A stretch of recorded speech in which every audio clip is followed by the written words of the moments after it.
I did my author study on Marieke Nijkamp. So, a little bit about Marieke's life before she started writing was that she was born on January 23rd in 1986 in the Netherlands. She grew up in De Waal, Netherlands, and that was mainly her childhood. She didn't really move. She went to college and graduated from the University of Groningen. She actually got a degree in philosophy and medieval studies, and this kind of pushes her to her writing.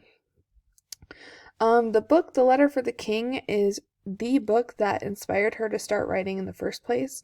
She would constantly read this book growing up as a child, so it really made her want to start writing herself. A little bit about her literary history.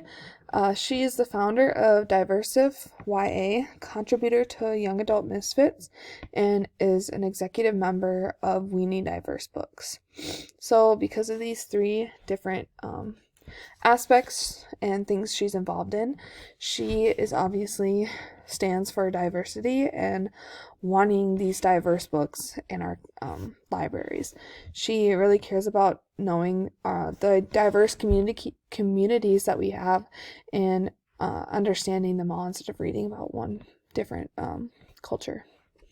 She is mainly a young adult novelist, however, she also writes comic books and other things.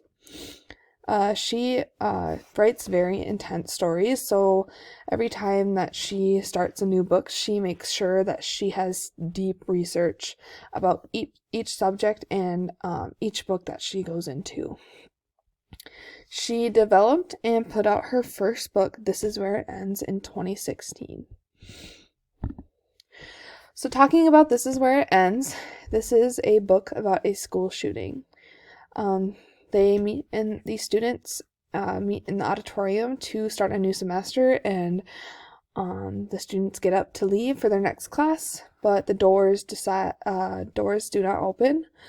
All of a sudden, someone starts shooting, and in 54 minutes, these four different students confront their hopes and their darkest fears.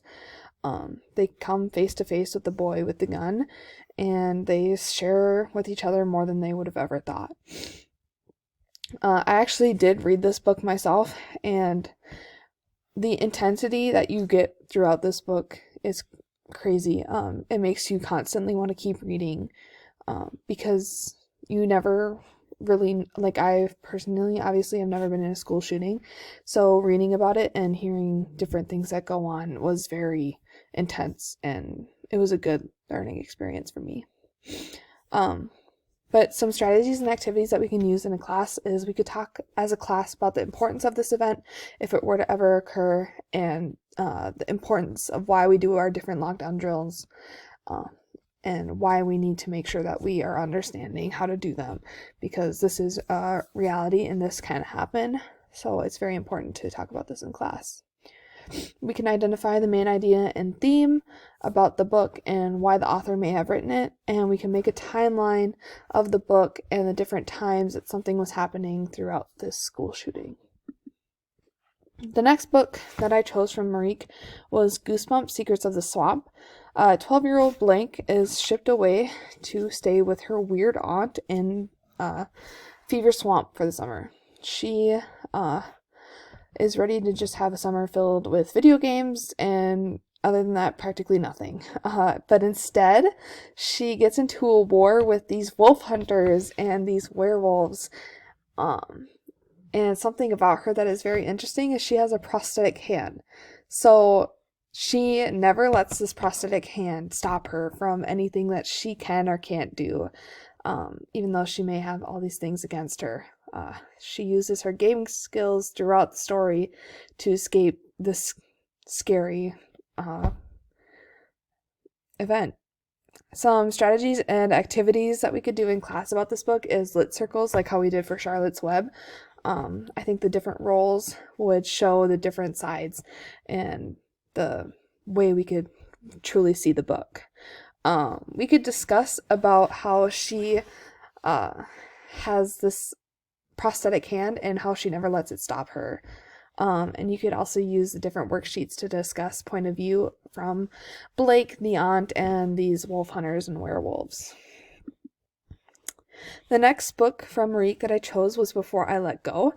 There are two best friends, Corey and Kira, and they were inseparable growing up in this town of Lost Creek in Alaska. Kyra does struggle with her bipolar disorder, and Corey then moves away. They make a promise to each other to stay strong during this long winter, but just days before Corey was supposed to visit Kyra, dies.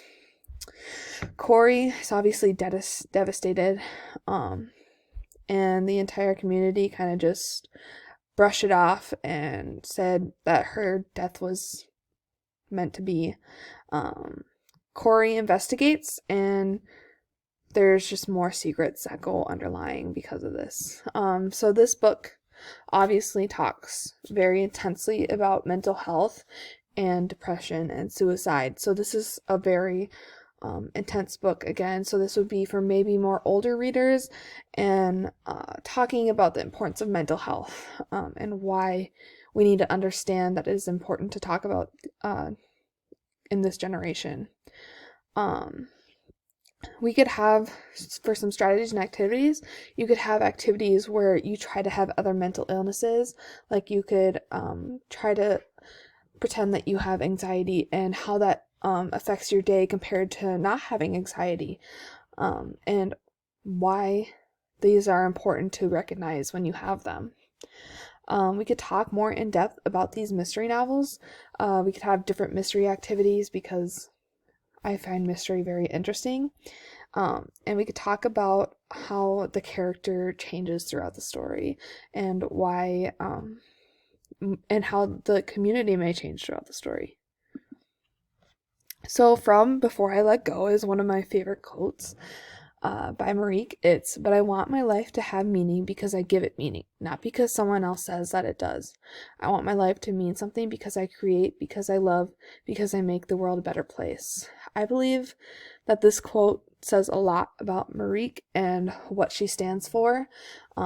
She wants to let everyone have meaning in their life, no matter who you are.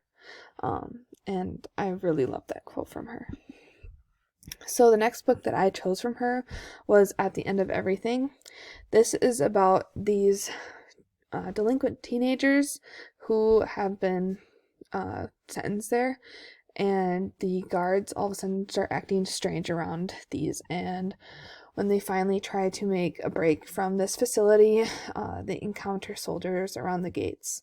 There is a infectious disease outside, and no one can leave their houses without a permit, which means they are stuck at this treatment center, and supplies start to dwindle, and the plague starts to tear through the whole city and the world. And so these different teenagers have to figure out a way to survive. So some strategies and activities you can do with this is make a timeline of COVID-19 and the book and see how one another relate to each other. I believe that COVID-19 was definitely a learning experience for all of us, as it's still happening too. And so seeing the different timelines of the book and COVID-19 would be very interesting to see the differences and the similarities.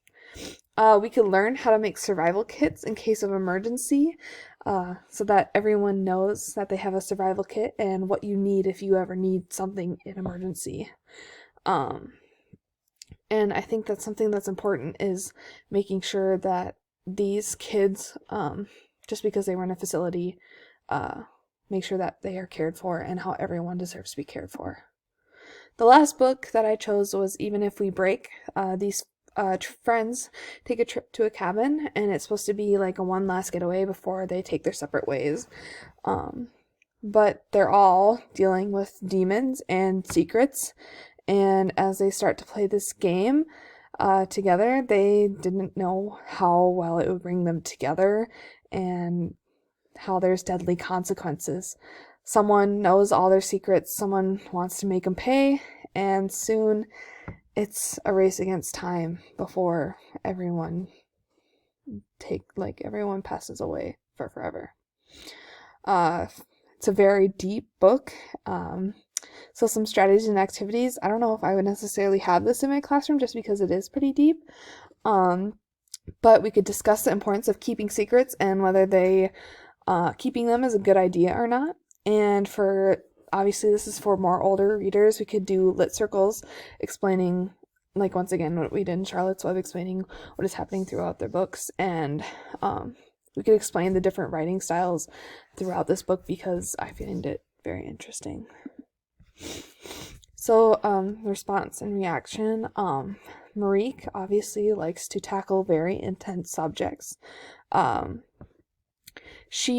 There's nothing that really ever ties back to her. She just loves writing about these intense subjects because the tragedy, she loves seeing the extremes and the change, and she thinks that anyone can write a romance novel, but she wants to see the tragedy and see this growth from these intense subjects.